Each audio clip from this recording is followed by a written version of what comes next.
Je m'appelle Corinne Angelini. Je suis arrivée à Saint-Denis en 1988. J'avais alors 30 ans et depuis, je vis dans cette ville dans laquelle je me sens bien. Et d'ailleurs, j'y resterai.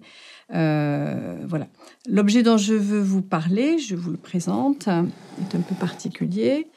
Cette photographie, cet objet est important à mes yeux pour deux raisons. La première, c'est que cette photographie a été prise par ma fille, Raphaël Berthaud.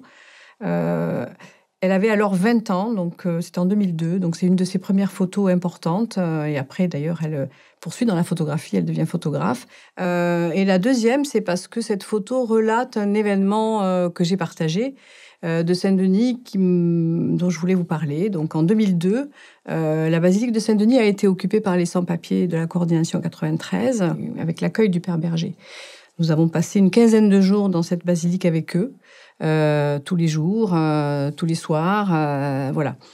Cette photo, comme vous pouvez le voir, elle est prise à l'intérieur de la basilique. Ici, on voit les portes de la basilique. Et puis, on voit apparaître les têtes de ces hommes et de ces femmes qui ont donc occupé la basilique, qui ont dormi, qui ont vécu pendant 15 jours. Cette impression d'écran, c'est un contre-jour. Voilà, c'est parce qu'elle est prise en contre-jour. À la fois, ils sortent de l'ombre, et puis à la fois, ils sortent de l'ombre collectivement. Donc, elle est un peu emblématique, je trouve, cette photo de ce moment. Et puis surtout, je trouve qu'elle donne une autre dimension à ce lieu. Croire en Dieu ou pas croire en Dieu, c'était pas le propos. C'était croire en l'humain et se dire que là, il fallait qu'on aide ces hommes et ces femmes à sortir de l'ombre et à pouvoir être visibles et à pouvoir gagner leurs papiers pour pouvoir vivre avec nous.